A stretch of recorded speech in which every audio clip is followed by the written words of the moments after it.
All right, guys, we are here. Therapy Without a Degree. I think this may be episode 308 or 309. We're in the 300s. You guys already know Joe Fiorino's in the building, in the studio, slowly getting adjusted to the space. We got Desiree. Hey, guys. All right, let's go. Then we got a very, very special guest in the building, Dr. Joseph Daibes. Thank you. Let's go. Shout him out. With a sound of applause. Cue the sounds. Nice. Yeah, she is my soundboard. Sounds like Funkbuster Flex is in the building. Yeah, I stopped. Hello. I used to bring a soundboard. Now we got her. I don't even bring it. Beautiful. We don't need it. Thank you for having me. I'm happy to be here. Let's go, man. We've been waiting for this for a long time. Yes, and I was actually very excited because a lot of people that we work with, right, respectfully, don't like being on camera, this and that. So when you first said we were on the call, I was like, you're like, podcast. I'm like, well, this is going to be fun. Yeah. I was like, this guy is going to be a fun one. So this is, you said, not the first. This is your second pod, right? I think my second podcast, yeah. What was the first one? I was on Baker Health's podcast, so Dr. Baker's podcast. Okay. Oh, Very, cool. very early on. And it was popped my cherry in terms of podcasts. Okay. It was very, very cool. It was a good conversation. It's much more smooth than you think it is, right? Before you do podcasts, you think, what the heck am I going to talk about? And then all of a sudden, before you know it, an hour goes by. Yeah. Absolutely. It's just having a conversation. Do you listen or watch any podcasts? I look at yours. Like, I watch theirs. Shout out. yeah. Uh, Our pod, just so you know, because it's funny because, you know, we work like professionally. This is also a form of entertainment. So this is like a button I turn on. This is like a different Joe. Yeah. But yeah, so okay, our podcast. I watch yours. I watch theirs. And I wish I had more time to watch others, but you know, busy. If something comes on like Instagram or TikTok, I'll watch it. Like the clips. The clips, like I'll watch the clips of Rogan. I'll watch clips of other people that are on. You know, if they have an interesting guest. Yeah. And then if it's really interesting, I'll pull it up on Spotify or YouTube, wherever else is on. That's cool. Yeah, I actually watch a few health podcasts. Which ones? The Model Health Show Okay. is with Sean Stevenson. I don't know if you've heard. So I actually like that one a lot because he like explains it. And that's kind of like, I guess, a little direction too that I want us to get into is like, you know, I feel like, you know, in school when you're educated, even like in very simple like health class, you know, it's just very like, all right, that's a lot. And you can't, like, even, you know, with the content that we've done on the Jersey media side, you explain it to where it's like, oh wow, like you're talking to like, you know, people can get it, the average person, like you don't have to know this stuff. And I actually think that's like really like a unique and rare quality for someone to have. So I guess even with that, let's start with that. Like, So when it comes to health podcasts, right? I have a little issue with a lot of these health podcasts because they all have their own spin, and a lot of them cherry pick data and are not exactly evidence based. They want to put whatever point they want to cross. Yeah. So they'll cherry pick data from here and cherry pick data from here and cherry pick data from here to be popular, right? Whether it's, I don't know, talking about vaccines or whatever it may be, seed oils or certain fats or things as simple as are eggs good for you, right? And you have to be weary about everything you hear. Not everything you hear on the internet is true. And some of these people, they're so-called experts, they come back and they come out with information that is just blatantly false, right? yeah, one of the things you mentioned early on. Yeah, blatantly false, right? And it's sad because, you know, I don't think they're doing it out of bad nature, right? I don't think they're doing it so they can hurt people. I think that we just need to always be mindful of the evidence and of the data. I'm very data driven, so I think we always have to be seeing what are the trials showing and what is happening in real life, and always be mindful of that. And then take everything with a grain of salt. You know, if you hear something on one podcast, you know, look it up. Do your own research and see if you could find, you know, peer-reviewed articles that match that. So that actually brings me to, and don't mind me, I might just be spitballing random questions Yeah. at you. So like one of the first things I think about is like how like the whole, keto thing was like real big for a long time. And you hear all these podcasters and health people like promoting it very, very heavy and talking about, healthy fats and things of that nature for brain health and this. And like, how does it affect really like heart health? And like, I guess what's your thoughts there? I think when you look at these diets, like keto, for example, right? At the baseline, is it good for you? Yeah, probably. Would people lose weight? Yes, definitely. But then you look at how they do it and the effects of doing it. So I'll go into that. So when you say how you do it, there's some people that do go keto and they'll eat for 6 hours a day, but they'll eat sausage and peppers and hot dogs and ribeyes and really fatty foods for 6 hours, right? That are just mayonnaise, like things that are filled with just cholesterol. Yeah. Right. So when these patients come to me and they're like, Doc, I lost 30 or 40 pounds in the last 4 months. And then you take their blood work and their cholesterol's through the roof. And it's like, is that really an advantage here? Are we really winning? Right. Yeah, you look great, but you're going to have a heart attack in the next 10 years. Right. So if you do it the right way, right, healthy fats, really lean meats and certain things, really it's the same thing as every other diet. It's just pulling away carbs, right? And you're eating mostly fats and certain things. I don't like anything extreme. My patients know that, right? I don't ever tell them to do anything. I don't like extremes, right? Somebody that comes in, they smoke 2 packs a day. I'm not going to tell them quit tomorrow, right? It's never going to work, right? It's unrealistic. It's unrealistic, right? Somebody that comes in and he just eats McDonald's every other day, I'm not going to say tomorrow you're going to start eating just green, go eat grass. It's not going to happen, right? It's not going to happen, right? So these extreme diets, I also don't like them, right? So when it comes to these diets and these fad diets, you always have to look at the populations in the world that live the longest, right? So on Netflix, there's a show called The Blue Zones. Okay. I didn't watch all of it, but I watched a lot of the episodes. So what they did was they went into the regions of the world, the towns of the world in which people live the longest. So like there was area in Greece, Sardinia, Japan, actually one in California. And you see with the diets of these people, and generally the diets of these people are very lean and with a degree of changes, all follow essentially the Mediterranean diet, right? Mostly very lean meats, fish, Legumes. mostly legumes and vegetables, Yep. Fresh breads, but, not excessive amounts. All have a glass of wine, kind of we talked about before, things like that, and better lifestyles, more active lifestyles, right? Time and time again, all of these diets and all of these trends all have to do with that. It just spins on that kind of take, right? So for somebody who wants to do something that is more of a lifestyle change, that's what we should be looking at. Not, hey, I'm going to start eating ribeyes every day for breakfast, lunch, and dinner. Like that brings us to the carnivore diet, right? It's people are saying, the carnivore diet, I feel much better. I do this, I do that. But well, number one, it's not sustainable for long term. And number two, it's bad for you in other ways, right? You form plaque, you form cholesterol. And we just have to be mindful of things like that. Yeah, because a lot of, especially now too, there's a lot of like, talks about. A couple of years ago, I saw a very heavy high. Because I've been a bigger guy all my life, so I'm always like trying to hear what people are saying, educate myself, try this, try that. It's always been very difficult for me, so I'm always trying to like educate myself. And a couple of years ago, it was the healthy fats, and now it's like the super high protein, and then it's just like Now it's the seed oils. Yeah, right. Yeah. Actually, a few years back, I was hearing that big time. Yeah. What's the thoughts on that with the whole seed oil? Seed oils? I'm undecided, honestly. There has to be some truth in it.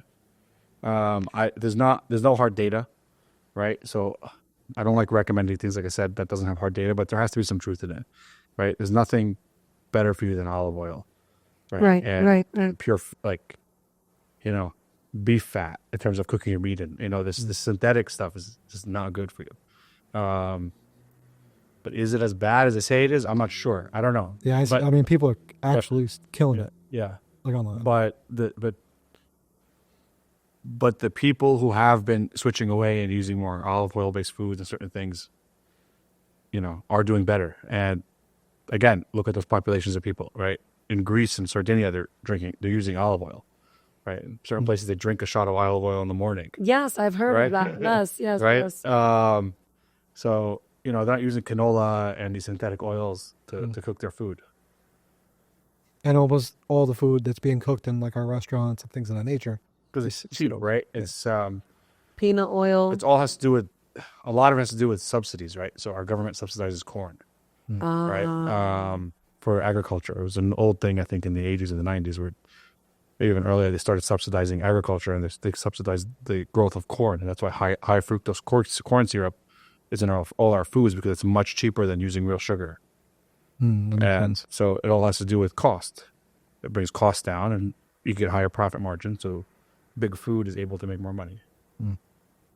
Now, also, one thing we talked about that we definitely wanted to get into was, heart health and mental health. If your mental health, I guess the first way we can kind of dig into it is if your mental health is, I guess we'd say, struggling, right? You buy a better terminology for that. Can your heart be affected by Yes. That was quick. Without a doubt. that? Like, can you go into that? I see it every day, right?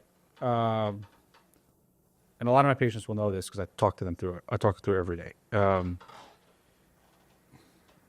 never counted, but I would probably say 30 of, depending on the day, 30 to 40% of my patients that come to see me are probably purely because of anxiety. Because in order to have a strong physical health, you have to have a strong mental health. A lot of these people, and it's okay, the world is a stressful place, are stressed as hell. They are anxious and stressed for good reason. And with that, they get palpitations, their heart races, they get chest pain, they get these feelings in their chest. And they don't know what's going on, so they come to see me, and they come to see the cardiologist. So they go to the primary care doctor, who sends them to the cardiologist, which is a good thing, right? Just to make sure, right? And after we kind of assure them and do all the testing, to assure them, because I know 90% of the time it's going to all be normal. But I do the testing, and I tell them, I'm doing the testing so that you and I both know that everything is normal. Then you can feel better, because it becomes cyclic. You're anxious, your heart goes faster. Your heart goes faster, you become more anxious about your heart going faster. Yeah. Right? And then it's just a cycle. And it's a vicious cycle until you just freak out and end up in the emergency room. And people that have suffered from depression and other mental health disorders have worse physical outcomes. It's fact. There's a lot of data on it. On the other side, people that are more optimistic and more stable in their mental health do better from a health perspective. One of my program directors and mentors at Mount Sinai when I was in my fellowship, was very big in this. So he wrote a paper, I think it was the Journal of American Medical Association, 2019, they published it. And it was a big analysis of a lot of studies in which they looked at optimism and heart health, but they used real cardiac endpoints like cardiovascular death and myocardial infarction or heart attacks, things like that. And they realized that people who considered themselves as optimists did much, much better, significantly better than people who were generally pessimistic. So that just proves your mood, your outlook, your mental health has a direct effect on your physical health, especially your heart health. Well, what about, this may be a little bit more specific. What about like trauma? I guess different from someone that's maybe just stressed and things like that. Maybe someone that has been through a lot of trauma and then they just kind of go through life, fine, but they had periods in their life that was like a lot of trauma. Do we think that at all is related to? You can, right? Periods of heart stress, right, have direct effects on our health as a whole. There's such thing as broken heart syndrome, right? It's a real thing. Stress-induced cardiomyopathy. It's a real thing. It's a real thing, right? How so? Yeah. It's a real thing. So, I'm not breaking any laws, but I saw a patient this morning with it at the hospital, right? A little bit different, but there's a cardiomyopathy or a heart problem, a form of heart failure, right? Called Takotsubo, right? It's named after the guy who founded it in Japan. But the heart itself is directly affected by a sudden urge of stress. So you'll see it a lot in women let's say their husband dies out of nowhere, and they get this sudden rush of grief and stress. So their stress hormone goes up really, really, really high, epinephrine, right? That has a direct effect on the heart muscle itself. And what happens is the heart muscle just stops beating and becomes really, really weak. And it looks like it's heart failure. So a lot of these people go into cardiogenic shock and they become really, really sick. And it's called stress-induced cardiomyopathy. But the layman's term is broken heart syndrome. And it can happen. It's not just because of death to somebody or somebody breaking up with you. Something traumatic. It's traumatic. It could be because of some other health issue that's going on, right? But it's a sudden urge of stress to your body that has a direct effect on the heart muscle. You know, I find that really interesting because people lately have talked about the relationship between the gut and the mind. And that's really been something that's been trending. Yeah. But we don't The big talk. Yeah. But we don't hear too much about the impact of our heart when our mental health is struggling. Yeah. And it sounds way more serious. They're both serious. Yes. Right? I mean, the gut is very, very important. But it is serious, right? Mental health is just like physical health, right? So, there should not be a stigma. It should be looked at. I tell everybody, the anxiety, depression, the whole spectrum of mental health disorders should be looked at the same as diabetes and high blood pressure and everything else that we see as purely medical disorders. 100%. Right? And once the general public looks at it that way, and a lot of the medical community look at it that way, things will become much better. A lot of the problems we have just generally in our society now are because of mental health disorders. People are really stressed out. Yeah. All the time. And they do not know how to deal with it. So it just perpetuates itself. It just gets worse and worse and worse and worse, right? And it goes from people being teenagers and being lonely, and they're 30 years old and they're also lonely, and it just gets worse and worse and worse. And had somebody recognized it earlier in their life and they sought out help, things would probably do different for them. I wanted to get into that eventually with you. I wanted to say, because typically, I'm 35, I wouldn't think, come see you, right? Now I'm like, oh shit, I gotta start making some, but you don't think about it, I guess, until maybe you get older. Is that something that, someone my age or even younger, should they put in there? Like they always say, like dentists, you go for your cleanings every 3 months, every 6 months. And What's that like with you? Definitely. Right. And my patients know me for this line too, right? I'll ask them. It's like, how old are you? I don't have to. I'm 31. Okay. So 31, right? So you're going to get your mammogram soon, right? You're going to get your pap smear soon, right? Pap smears have been happening for a while. Whatever. I don't want to get into your details, right? You have to go for your skin cancer checks. Yeah. Right? When you turn 45, now you're 40, 45, depending on your history, you're going to get a colonoscopy. Right? Girls too? Everybody, right? They're going to get colonoscopies, right? Okay. Joe's like, yeah, sure. I can keep going, right? Okay. All the screening tests. But there's no screening guideline for cardiovascular disease. Now, what's the number one cause of death in men and women in the United States? Heart disease. Heart disease. Okay. Right? It's not any of these other things. Because they're also important, but they're not as important as heart disease. Which I wanted to get into that right? too. So why?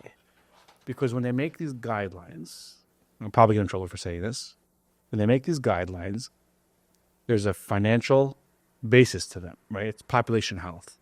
How many people can we save by doing a certain test, and what's the cost of doing that? And is it worth it? Isn't that insane? And it's from a system standpoint, right? You have to respect that, right? You can't just test everybody in the whole world. I think you have to accept it, not necessarily respect it, because it's... You have to accept it, fine. Yeah. I tell my patients I really don't care about the system, right? And so I will do whatever I have to do for them to get them tested, right? Because that patient that's sitting in front of me is important, right? They have a mother, they have a father, they have a sister, they have a brother, they have kids, right? And because of being aggressive and screening my patients at younger ages, I found some crazy stuff. Like what? Like what's... Like coronary disease in 30-something-year-olds or certain issues that person would have dropped dead randomly at home, and somebody would have been like, oh yeah, they had a heart attack. It was one of those freak accidents, right? 40-year-old guy that drops dead, And, you change the trajectory of somebody's life. And it is really, first of all, it's very satisfying, but it's really interesting that screening is not more recommended. It's because it's expensive, right? Who's going to pay for people who don't have insurance? Right. Right. And it's going to end up being the government. So when they make these things, and do they have to do population health? Population health is really important. But with my patients in our office, I'm very aggressive, and in terms of screening tests, especially for younger people, because I think we can change trajectories of people's lives. Like for you, 35 years old, right? Yeah. A little bit chubby, right? You said it. Yeah, I know you said it. I didn't say it. No, 100%. I Okay. think about that stuff. And Okay. also, Family history. yeah, I've had a lot of trauma. Family history, right? And certain things, right? So at 35 years old, or sometime in the next 5 years, it might be useful for us to sit down and talk and risk stratify here, right? And figure out, is there any changes that we can make so that we're not being reactive when you're 55 and have your heart attack? Rather be proactive now So what to things, prevent that from happening. What things could we see? I guess because we don't know, like what. So what we do is certain things like coronary CAT scans or calcium scores, right? That's like the popular thing now. What we do is we get a CAT scan of your heart. We give you contrast dye, and we physically look at the arteries that are sitting on top of your heart, the ones that cause heart attacks. And if at 35 you're already forming plaque, I'm going to be aggressive as hell in treating you. Meaning that I'm going to get your LDL, your low density lipoprotein, which is your bad cholesterol, down as low as possible, because data is very strong in showing that if you get that LDL below 50, that you will stop progressing your plaque and your plaque will stabilize, meaning it'll become harder and it won't rupture. And then when plaque ruptures, that's when you get heart attacks, right? Europe is much ahead of us when it comes to medicine guidelines, not the active medicine. So they've been pushing for 55 for years now. Because there's less bureaucracy, right? There's less bureaucracy there to get things done. In the United States, the LDL guideline was 100, then it was 70, 75, and then now it's 50, 55. So we're matched with them. And I really believe that. There's a lot of hard data that shows that when you get that LDL below 50 in people that have plaque, you prevent bad things from happening to them, like heart attacks down the road. Right. And that's like the coolest part of my job. Right. I'm an interventional cardiologist. So I'm the guy that they call in the middle of the night when somebody's having a heart attack. Right. So I go in, do the procedure, put in a stent, and essentially save their life. This is less exciting, but it's cooler because I get to see a 35-year-old. Right. Yeah. Right. It's less like exciting. Like, hey, but you see that 35-year-old and you see, all right, the 35-year-olds are starting to form plaque. Let me put them on a cholesterol medication and an aspirin now. And then you follow them up in 15 years. They're probably not going to have that heart attack they would have had. Now, question, because what I've just been seeing a lot is just from me just going around, I see a lot of more promotion of blood tests. You want to get your blood test. Even like people our age saying, okay, you want to get a blood test. If someone gets a blood test, can they see maybe some signs of things going on with their heart from a blood test or no? Certain things, right? You could test your cholesterol, right? That's a big thing, right? So people that have higher cholesterol tend to have worse outcomes, meaning higher risk of heart attacks and plaque formation. So that's one thing you could test. Okay. Just blanket testing everybody for everything, no, that's not smart, because then you're going to find things you don't want to find, right? And it's going to lead to unnecessary tests that are going to lead to you having anywhere. And then doing unnecessary tests, unnecessary procedures have complications in the general public, right? And then you'll end up having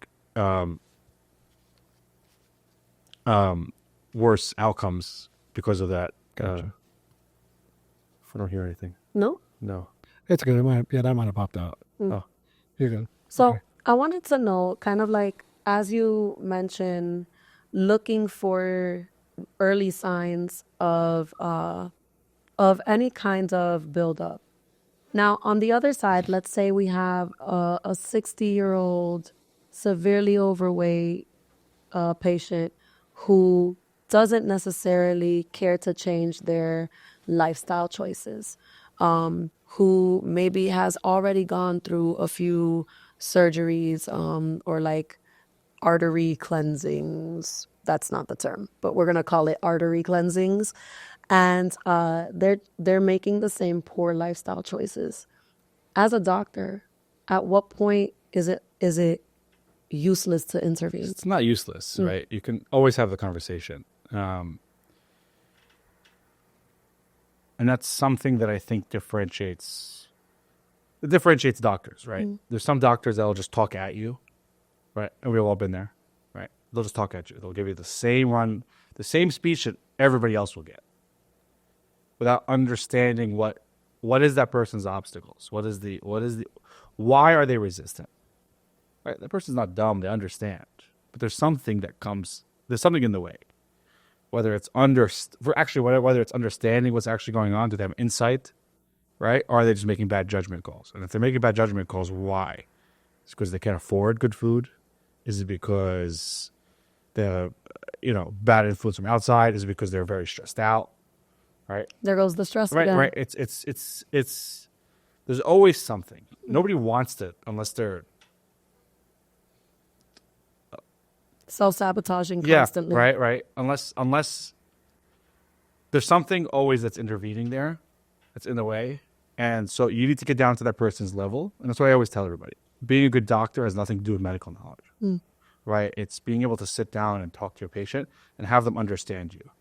Right? So I don't talk to all my patients the same.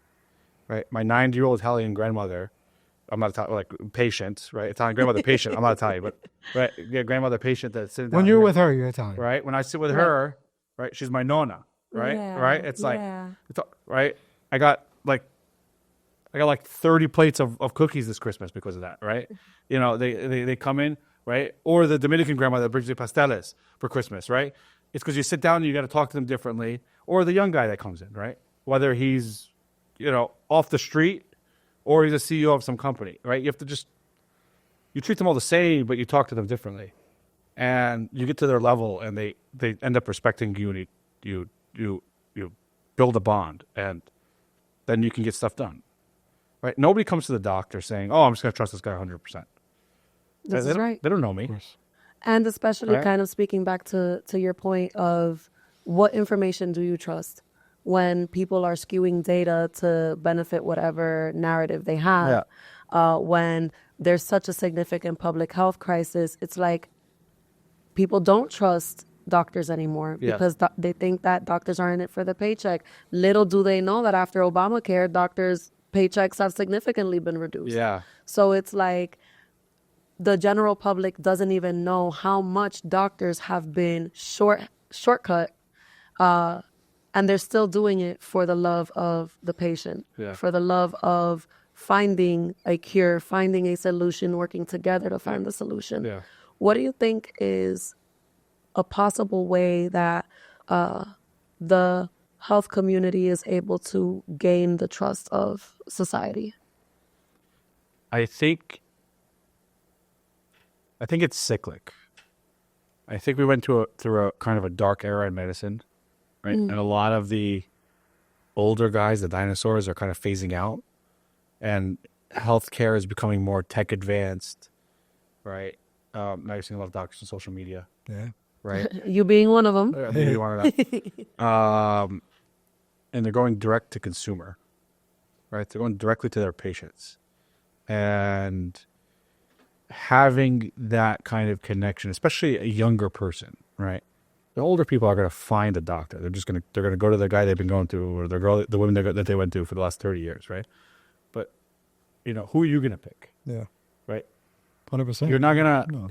Typically, you're not going to just go on Aetna or whatever insurance company you have and say, "All right, let me find this guy." No. You're going to go to all the websites. You look at the reviews, and you're like, "All right, this guy looks like, or this lady looks like, I can get along with them." Right? A match. Yeah, right. That's why I've always been into these health podcasts. Right. And that's important. So you see a lot of these bigger groups, these younger groups that are forming, right? And a lot of the doctors that I work with, they're doing the same thing as we're doing. They're on social media. They have videos. They're going directly to the patients, right? We keep track of all our metrics, right? 50% almost of all our patients come from Google, right?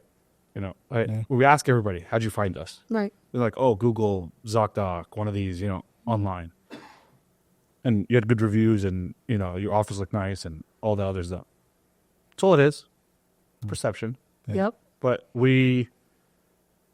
once they come into our doors, we make sure that they feel comfortable, right? And that's really, really important. The idea of going to the doctor and waiting for 3 hours to see the doctor is disrespectful to your patients. It's disrespectful, right? You can't have people wait for you for 3 hours to see you. That means you're just doing something wrong. Just bring somebody else in. And that's because when patients feel like their time and they're respected, they're going to listen to everything you're saying. Like this guy gets me. Exactly. So now, I also want to know too, because I think a lot of times, you kind of touched on it a little bit here and there, but like a lot of times you hear just someone randomly has a heart attack, or this, or something happens. I think, and back to you saying, like, we're living in a very stressful time. We all have a lot going on, especially in this area where we are, North Jersey, but so many places, right? People are stressed out about work, mental health, love, all these things. And I think sometimes people just kind of go with the motions, and they don't realize maybe that their heart health is being affected, right? So like, what are some maybe little signs that maybe people should like point out to see it?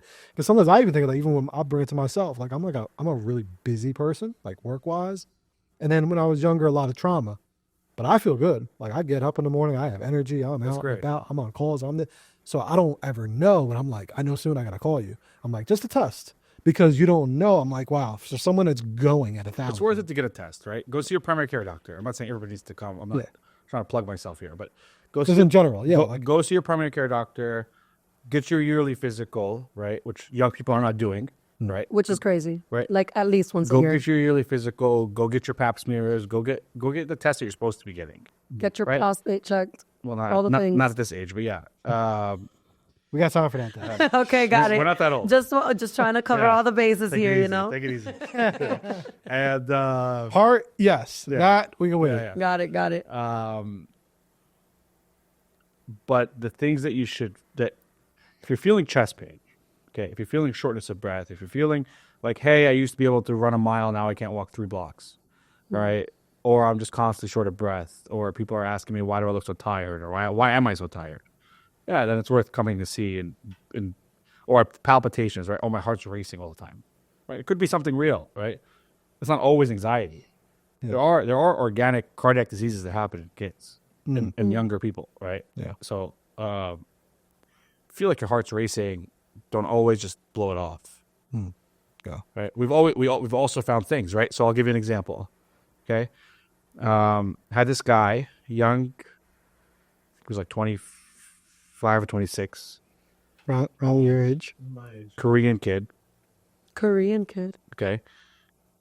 Very healthy, very fit, worked in finance, and everybody told him, oh, you're anxious. He's like, my heart's racing. So he put on an Apple Watch, which is actually amazing, by the way. Put an Apple Watch, and his Apple Watch in the middle of the night woke him up and says, irregular heartbeat, right? And he had a deadly arrhythmia, right? And he came to the ER with it, and he showed it to the ER doctor, and they were like, whoa, you just had that while you were sleeping, and the Apple Watch woke him up. And he was complaining of it for like 6 months. And he got cured, and we fixed that, and everything was fine. But a little thing like that, right? He was blown off and told, oh, it's just anxiety. And the Apple Watch caught it. Yeah. Going into the Apple Watch, it's a very good device when it comes to things like that. I love it. For you don't realize you're in the largest medical study in the world. Because when you signed up for the Apple Watch, you pressed agree like 10 times. And one of those agreements is for you to send your medical data to them. So, and it's fine. No, it's great. So they come out with, every year they come out with the Apple Heart Study. Wow. And it gives us data. How accurate? It's very good. Because I love it. I don't know right now, but I love it. It's not medical grade, right? It's not medical grade. We're not going to make diagnostic decisions off of the Apple Watch. But it's very good. It's very good for people. The one thing that I do have against it is that people become obsessed. And they'll check their heart rate every 5 seconds, or they'll check their thing right? You have to use it in moderation. You can't be obsessed with checking your numbers, because then you just become anxious again. Right. You just worsen the issue. But You're worse than the issue. Yeah, you're worse than That happens more often than not. Yeah. So if there's something that's just like, you came to see me and we didn't catch it, we put a monitor on you for a week or 2 weeks and we didn't catch it, and it happens to you once a month, I'll tell you, put an Apple Watch on or put a Cardia. There's another Cardia device that you can put on the back of your cell phone, right? Buy it on Amazon. It's that's way more accurate. And next time you have it, try to record it. Try to document it. Yeah. Right, try to record it. If you could record it and bring it to me and I see something, You see something. then I can do something with it, right? Half the issue is catching it. Yeah. I also wanted to ask and get into before, because I also want to know about the whole vein side of things as well. But before we go there, I want to, I know there's definitely, like, I actually have one of my best friends suffers from lupus. And then actually, shout out to them. Their wife is one of your patients. Oh, And, nice. but like, I want to know, An like, accident? no, they've been one of your patients for a while. We found out not too long ago. Oh, so by accident, out of nowhere. Yeah, no, yeah, we just found it was random. I didn't. Yeah. It was. They've been with you for some time. I'll mention after the show the name. But like with lupus and like autoimmune diseases and the heart, and like, what can people do? That are maybe suffering with things like that. Autoimmune diseases have a direct effect on the heart. It's like a dance we have to play between us, the primary care doctor, and the rheumatologist, the lupus doctors, and try to get the inflammation under control, right? Because autoimmune diseases are purely inflammatory diseases, right? Your body is attacking itself, essentially, right? And so it creates an environment of inflammation. And it's proven fact that inflammation causes worse atherosclerosis, which is formation of plaque and certain things, into the vascular disease. So people that have autoimmune diseases have higher incidence of heart failure, higher incidence of heart attacks, higher incidence of strokes, if their inflammatory markers are high, right? So the goal for the rheumatologist is to keep it under control. And so when they keep that under control, typically everything else stays okay. Okay. But lupus is a tough disease. I mean, lupus is a tough one. Yeah. In general, I guess, in kind of closing the heart side of things, what else are maybe some things that you feel like people should know that we don't know about that are very slept on, right, with this? And also natural. Like, I'm very big on natural remedies. Like, what can we do? How can we close this out on saying some natural ways and things that maybe we don't know Okay, about? good. Number one, I think prevention is really important, right? And it's coming from an interventional cardiologist, right? So I like intervening, right? I do procedures when people have heart attacks, but I think the hottest thing we can do, the best thing we can do is prevent things from happening before they become problems. And that means coming in early before you feel symptoms. Let us see, whether it's me or another good cardiologist, right? You get your testing done, get your baselines done, get your blood work done, and see exactly what trajectory am I going to be on, right? Some people are just genetically, I'm not going to say superior, but Built different. built different, right? Right? We're all equal, but we're not, right? And especially people that are from certain parts of the world, right? South Asian, Trinidad, Guyana, right? Certain parts of Africa, the Middle East, like where my family's from. There are certain communities, Ashkenazi Jewish people, that have higher rates of cardiac disease. Why? Because it runs in their families and they all marry each other, right? Meaning they marry from the same village. At some point, they were probably related. Marry in the same village, and that just propagates that gene for cardiac disease or whatever disease, right, in their families. So if you look at communities like in Southeast Asia, right, southern India, the Philippines, certain places, especially like the islands of the Philippines, certain places, people are having heart attacks in their 30s and their 40s, like deadly heart attacks, and it's normal, right, because they're so prone to getting heart attacks. Genetically prone. Genetically. Right? They're genetically prone. Like, you can't even do anything about it. You can't, right? Because then now their diets are terrible, and they smoke, and they're obese, and they do everything else, right? So if you come from a place like that where you're genetically terrible, predisposed, right? Yeah. You have to work extra hard and make sure your diet is pristine, that So, your weight is pristine. I was gonna ask. and things like that. And then you're going to need help from a doctor to keep your cholesterol as low as possible, so that we prevent bad things from happening to you. It's really, really important.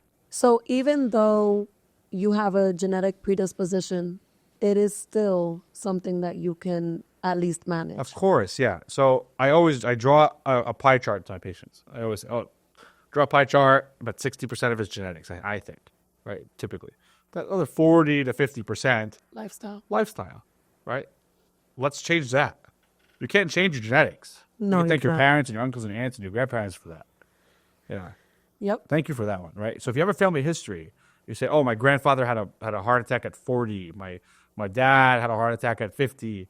My mom's, I hear this all day long. This just long history of just cardiac history. 100%. Oh, yeah, but I'm fine. It's like, For how long? you're your parents' kid. So you have their genetics, right? And maybe it propagated.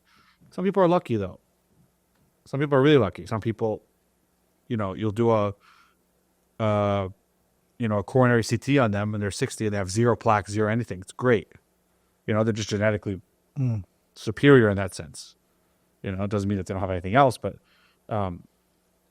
just going back to the first point is prevention, right? Yeah. We can prevent these things from happening. It's going to put me out of a job, really, as an interventional cardiologist, and that is the greatest thing that'll ever happen. Honestly, I will gladly be out of a job if people just stop dying young from heart attacks. And it's, will it ever happen? Probably not, but it would be very cool to see that. And a lot of them can be avoided with just early intervention, meaning, let's get a baseline and let's aggressively treat it. The second point you were saying, the natural stuff.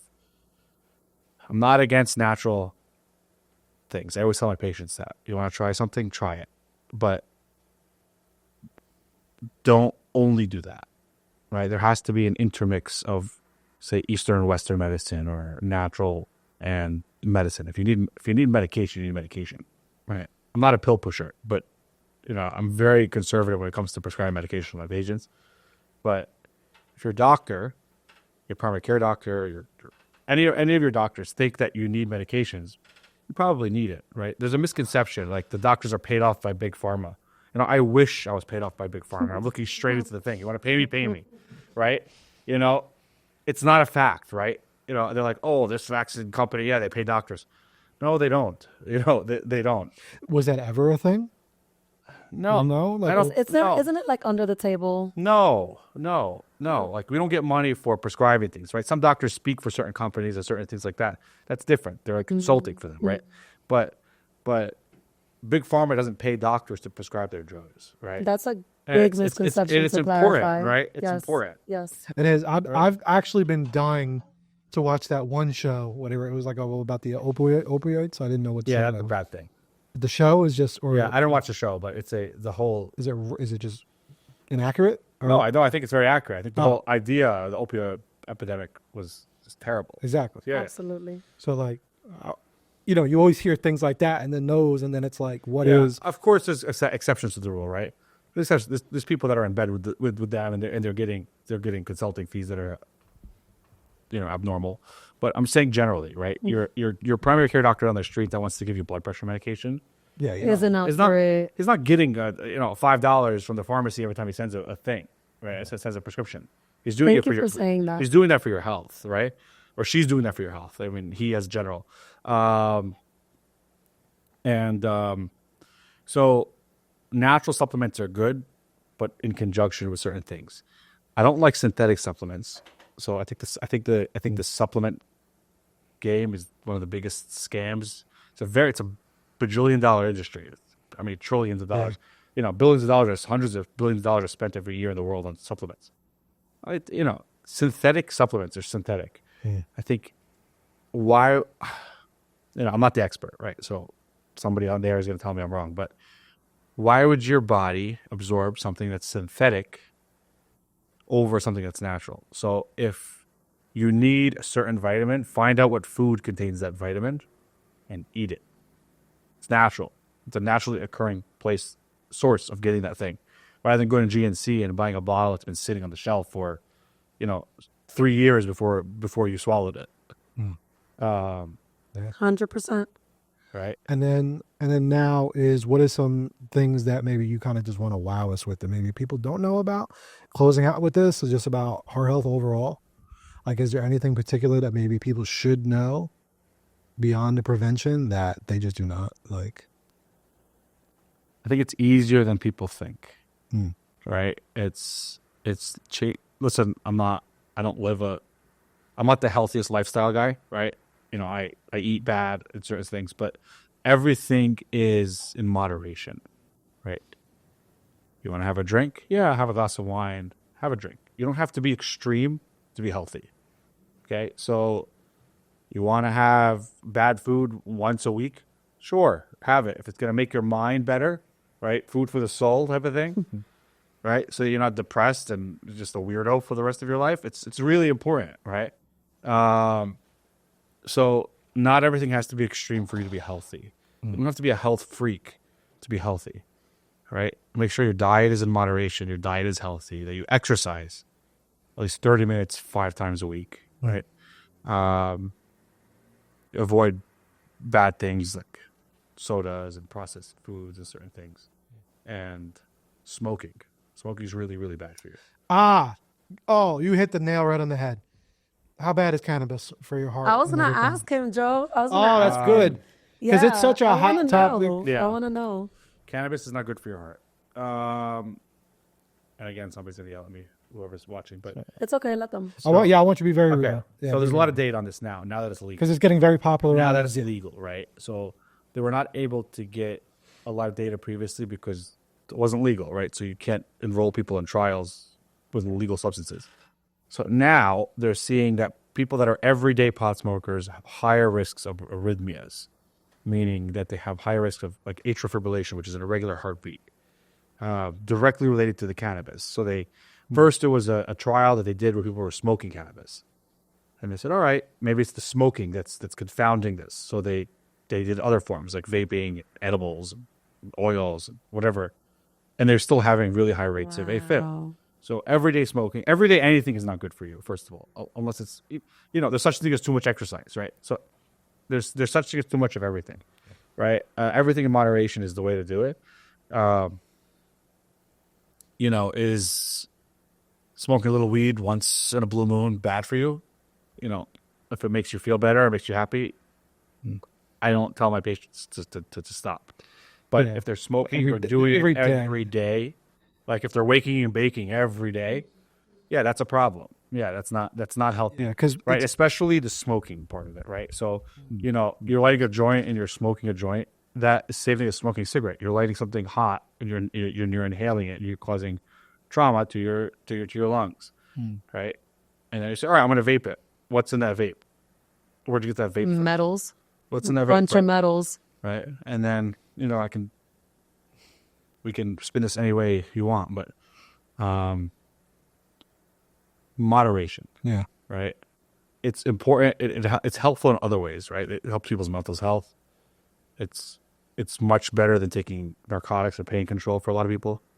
Some people take it for their seizure disorders, for their fibromyalgia, for a million things, right? Yeah, you hear a lot of right? For their back pain, for different things, right? I'd rather somebody, take a hit of a joint once a week for severe back pain than be on oxycodone. 100%. Right? 100%. So you have to look at both sides of the coin, but purely from a heart perspective, there is indications that cannabis itself is harmful for the heart if used in excess. Which I think is just very, very important to bring up because it's gotten legal and there's now a dispensary on every corner. I think it's too much. Yeah, I think it's too much. Listen, I'm not against that. Like I'm not one that says you have to live a boring life. I think I put that across, right? But I think it's gotten to be too much, right? We have to look at it the same as we look at alcohol. People cannot be driving high. People cannot be working high. You can't walk around New York City without getting, the smell, smell in your face. Right? 100%. Right? You want to walk around with your kids, and just because it's legal doesn't mean it's okay. Right? You should not be drinking a bottle of vodka on the street. Yeah. It's legal, right? But I should not be doing it. Right? The same thing as I shouldn't be walking in a park with a bunch of kids And smoking a joint, pot blowing it in their faces. in their faces, right? I think we're in a place of social norm evolution. Yeah. Similar to when the prohibition happened, where we went from having alcohol to banning alcohol to people hiding alcohol. You know, we had the drug dealers packing dimes, and now it's the drug dealers are working at the dispensaries. And so I also think when dispensaries first opened, I noticed that there was this weird underlining tension where people were nervous about being there. Yeah. People were nervous about purchasing. And I think a lot of it was a guilt, that was associated with visiting a dispensary and looking around at the other people who were there. And, people kind of would walk around very quiet, very meek. Now they walk around as if they're going to go just cop another thing. Like they go to the grocery store. Yes. So I think about liquor store etiquette or liquor etiquette. It's not normal to see somebody drinking a bottle of vodka at 3:00 in the afternoon in the middle of the street. But right now where we are, I think there's this liberation phase that we're going through, particularly here in Jersey and in New York, because of the legalization of it, that has encouraged people to act up a little bit more. So they don't show any kind of etiquette when it comes to their marijuana usage. Yeah, it's a good point. I mean, I've never been to a dispensary, so I don't know. But I just think it needs to change, right? There needs to be some limit on it.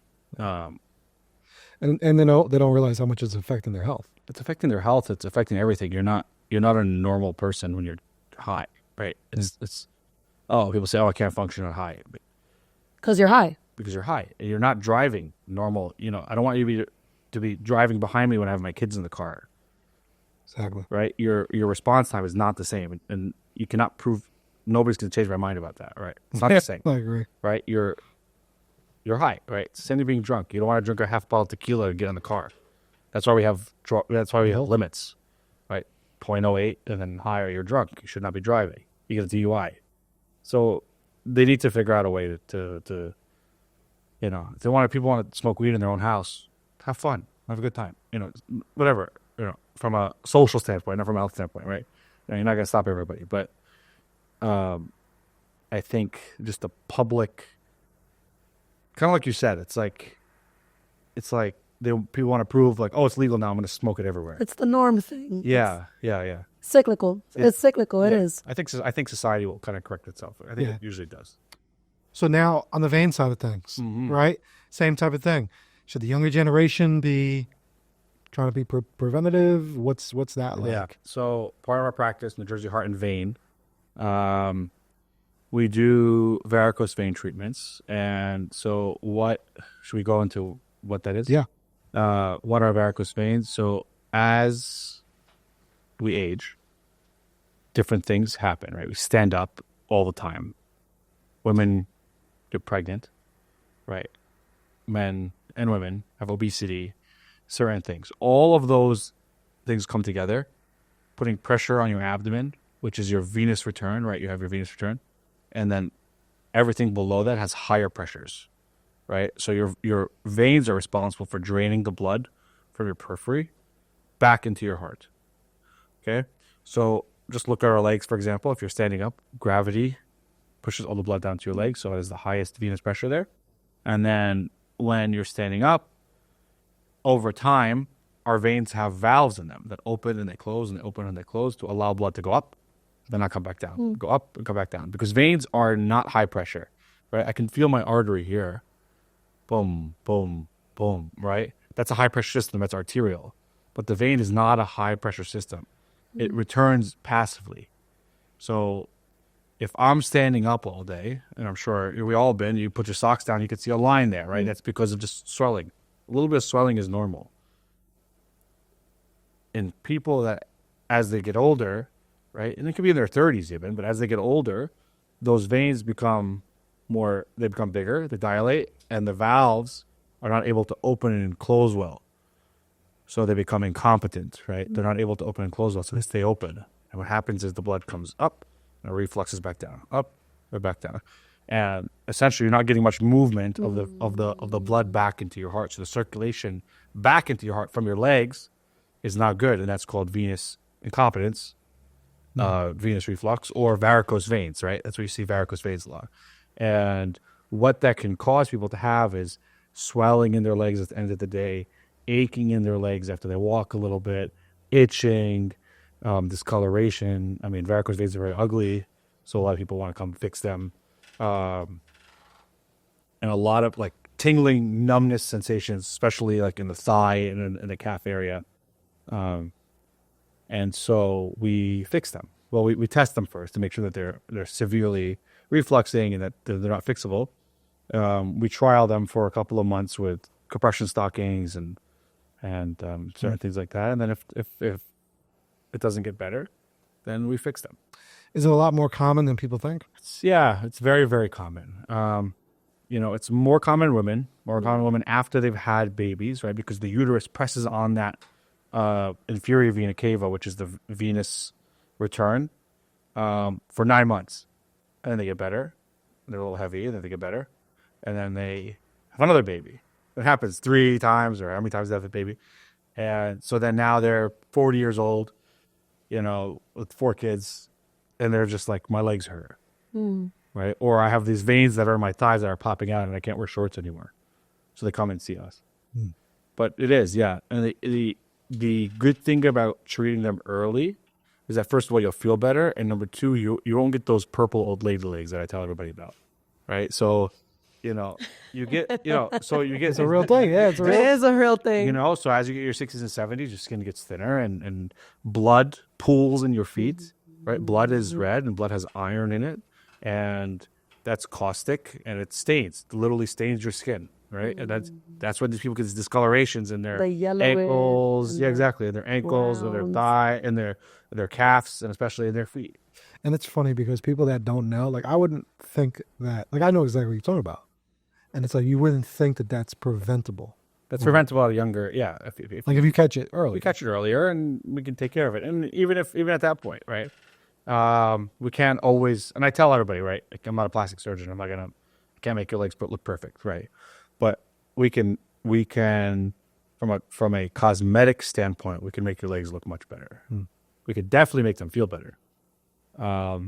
That's for those kind of veins. And we also do spider veins. So those are the red spidery web veins that are really on the surface of a lot of people's legs. That's a cosmetic procedure that we do, and we inject them, and we have really good results with that. What causes that? Genetics, really. People that are just prone to having it. A lot of times, people like women whose moms have had them will also inherit they it. have them. Yeah. Do I know the science behind that? No, I don't, honestly. But for any of this, right? For like, is there something like not preventable, the natural remedies for any of this? Yeah, compression stockings, right? So people that have jobs that are standing up all the time, bartenders, waiters, waitresses, nurses, surgeons, think you're working at a retail store, we're literally standing up for 12 hours at a time. Put compression stockings on, even if you're 20 years old or 25 years old, right? Wear compression stockings, right? That act of compression will help your legs drain. And first of all, you'll realize that you feel better at the end of the day. You don't have like that, like, damn, my legs are tired feeling. Yeah. You'll feel better. So that's really the main thing you can do. Compression stockings are very, very helpful. Okay. I feel like I learned a lot. I feel like I learned a lot too. That was really we need you on informative. like once a month or once a quarter for like the heart knowledge. And We can do it all. yeah, man. We can do it all. When you starting your pod? Whenever you tell me, I can start a pod. Exactly, right? Yeah, Because we're going to start a pod. yeah, because I mean, all these topics like you could really get into even deeper because there's just so much. Yeah. What made you want to do this? Medicine? Yeah, Particularly cardiology. yeah, I want to know both. Yeah, what? Okay. So I've always wanted to be a doctor since I was a little kid. My mom has 6 brothers. 5 out of 6 of them are physicians. And I have a lot of cousins that are doctors. And that's kind of like the family thing on my mom's side. My dad's side's all in construction. And you said you know them. And Real estate, not construction. real estate development, construction, real estate design. Yeah, it sounds cool. Construction's nice here. So growing up, I've always been a science person, always wanted to do medicine. I always wanted to be a doctor. When I was in medical school, I thought I was going to be a plastic surgeon. Like I really wanted to do it. I think there's some really good, it's not just, plastic surgery is not just like boob jobs and superficial stuff. You're really changing people's self-esteems, which really change the outlooks of their life, right? So it's, in med school, I worked with a really good plastic surgeon that really opened my eyes to that. But then I did a cardiology rotation. I really loved it. And so I knew I wanted to be procedural. Like I have hands. I need to be in a place where I'm doing something with my hands. And so I really looked into it, and I did an extra fellowship in interventional cardiology, where we're able to do complex cardiac procedures, via stents and catheters and certain things, and be able to, somebody needs you, you save them. Yeah. And the thing I like about cardiology is that there's a lot of variation, right? My visits literally go from life-saving to somebody coming in for just a little blood pressure help or a little bit of cholesterol help, and really just to talk, right? So you get that variation in your day, and you're never really bored. Yeah. And so it's very cool. It's satisfying. There's a lot of layers. Yeah. There's a lot of layers. Like it's complex. My days, are not always like, I'm not stuck in the office and I'm not stuck in the hospital, right? Now, for someone that wants to do this, someone that's young out there, if Marcel is young, 20 years old, right? 19. If he wants to go to school for it, what do you tell that 19? Do it only if you love it, right? There's easier ways to make a living. That's one of my mentors used to tell me, right? Listen, as a doctor, you'll always be comfortable. You kind of alluded to this. Reimbursement is falling like crazy. Will you ever be really, really rich? No. Will you be comfortable? Drive a nice car, have a nice house, be fine? Yeah, you will, right? I don't know any poor doctors, but it's really hard, right? It's a hard road. It's a lot of schooling, right? College, medical school, residency, fellowship. Then you're a young attending, and it's tough. A lot of I think about it all the time. Like when you're so, I'm like, wow, it's tough. It's really, really tough, right? And then on top of that, medicine is not really medicine anymore. Medicine is a lot of paperwork. Right? So you got to sit down, you got to document, you got to deal with a lot of just other things that isn't clinical medicine. Insurance companies. I want to get you a echocardiogram. I got to sit there and argue with, some guy on the phone as to why you need an echocardiogram. There's a lot of just layers of BS that we deal with every day that is pushing a lot of people away from medicine. So you do it if you love it. If you really want to make a difference, do it. Understand you're probably not going to save the world, but you can save your community. I love that.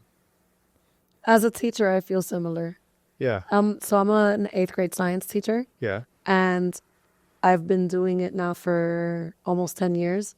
And a big mindset shift that I needed to have between year 1 and now as a seasoned teacher is, you're not going to save the world, but you can make a significant impact in your community. Yeah. And that you need to be okay with that. Yeah. Because that's even more important. Yes. There are so many people, and it's not about the other people, but there are so many people who don't make an impact. Yeah. Who go through their entire life and don't make a difference. Yeah. And so for you to be able to really make your mark on a community, make a significant impact, like you should be able to lay your head at night and feel like a kid. Yeah, you try your best. Yeah. I've been through a lot of schooling, so I have a lot of teachers, right? But I can tell you, like, the ones that really, or some teachers that made a difference in my life, right? Some teachers that, they taught me how to write, or they taught me how to do this, or, you remember certain things that they say. No. Through the whole scale, from being at middle school to high school to being in fellowship, right? They're still your teachers. Yes. Right? And it's all about learning. It's really, really, and giving what you've learned. Yeah. Making an impact. Yeah. I hope you rest well knowing you're making an impact. Try to. Yeah. Try to, but the job's not done. You got to keep it. Never is. It's never done, but it's you done. Tremendously. Yeah. And, your aura, your personality, I've heard it time and time again, and I could just tell through all the content we create on the back end with Jersey Media side of things and just everything, like you actually care. Thank you. And Try to, yeah. that, like you said, it's rare, and we need more of that. We need more people that are Yes. doing it. They're out there. Yeah. But we just You need, just got to find them. exactly. Yeah. So They're out there. There's a lot of good people out there. there is. It's in every field and everything that you're doing. You just got to find them. Yeah. Well, where can people find you? The Jersey Heart and Vein office in Clifton. Instagram, NJ Heart and Vein. Instagram, Dr. Daibes, DrDaibes. Yeah. Facebook. Facebook. All that fun stuff. Google. Go shout out. Google. Go good review.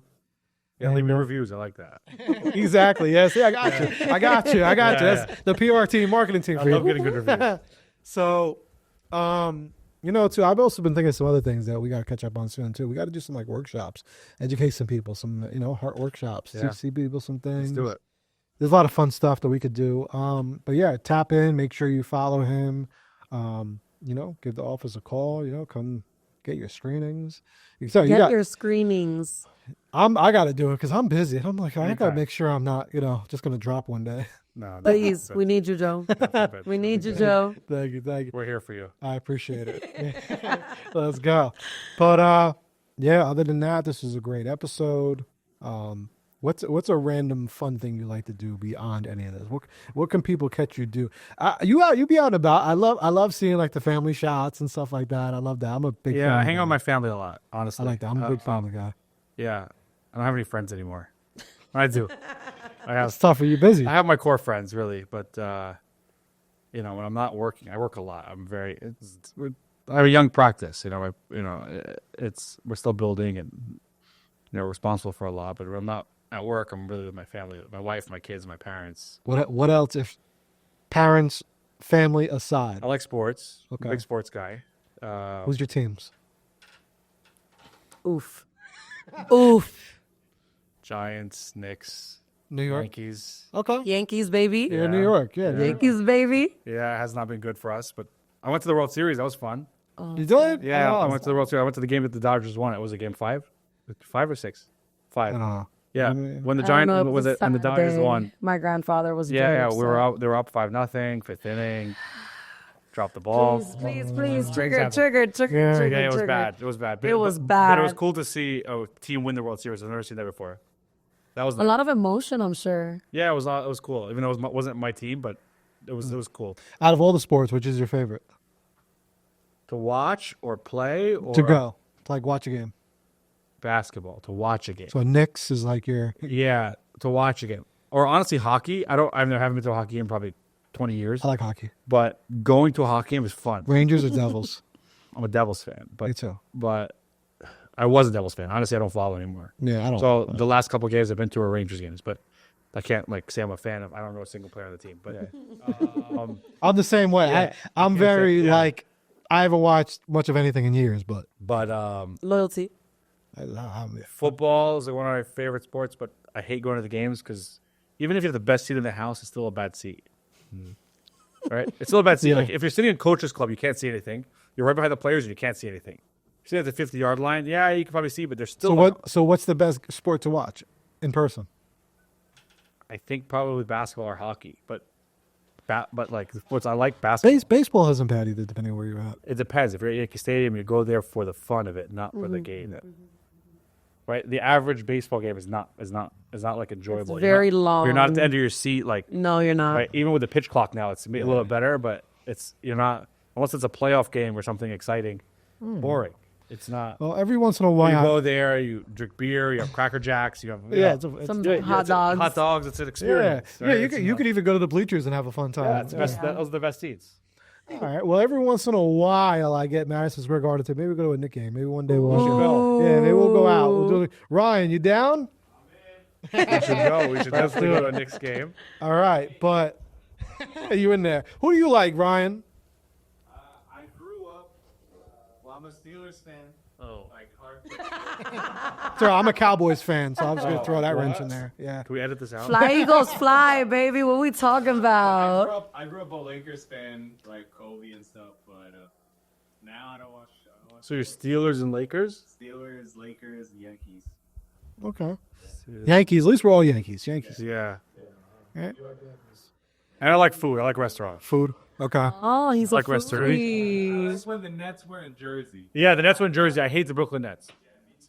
So, Used to go Yeah. his car in Jason. so the Brooklyn Nets do not have a culture, and they pretend that they do. That's my problem with them. Yeah. Is that they moved out of Jersey, they moved to Brooklyn, they wanted to be this like hip hop team, but nobody likes them. Nobody likes them, right? Nobody likes them. They tried to get that hip hop demographic And with it them. failed, They got yeah. Jay-Z as a Yeah, already yeah, older, yeah, right? yeah. But all the hip hop area, the people that they all like the Knicks, so they're not going to switch to become Brooklyn Nets fans, Exactly. right? So they're an empty team without real fans. So it's really. I actually was a very Nets I was a fan. huge my Yeah. my screen name as a child was NJ Nets with some letters. I was a Some big. numbers. Me and one of my best friends, Crispy, was very Stephon Marbury fan. Yeah, big time. Yeah. So we went to Nets games all the time. Right. It's Like back in the day, They used to give them for free too. At Jason schools. Kidd, Yeah, Kenyon Jason Martin, Kidd, Kerry Kittles. Yeah, that was Keith my- Van Horn. Like back when they played at Continental Airlines Arena, which is now empty. Yep. Well, I don't know what they're doing with that place, but I think we're around the same age because it was the same. We're the same age. Yeah, Yeah. that was my era. Yeah. And then same thing when they moved to Brooklyn, I was like, they're just a bunch of losers. yeah. Like they don't win. They can't keep good talent. Nobody comes and sees them. Their tickets are really expensive for some reason. yeah. It's just they should move back to Jersey. Exactly. It's a better fan base. You heard it here first. Yeah, we're buying the Brooklyn Nets. That's coming up soon. That's one of the next We're gonna buy things. Continental Airlines Arena. We're gonna turn it to Jersey Media Arena. I am with it. Jersey Media See? Arena. Ryan knows. Ryan. Don't tempt me with a good time. NJ Hart and Vade is gonna have the Sponsored. sponsorship on the. Oh my God! Wait, we could really make this happen, guys. Speak of my language. Yeah. Don't tempt me with a good time. All right, y'all. On that note, we out of here. Therapy without a degree. Thank you very much. Thank you so much for coming on. First of Peace. many. See you guys later. Bye bye.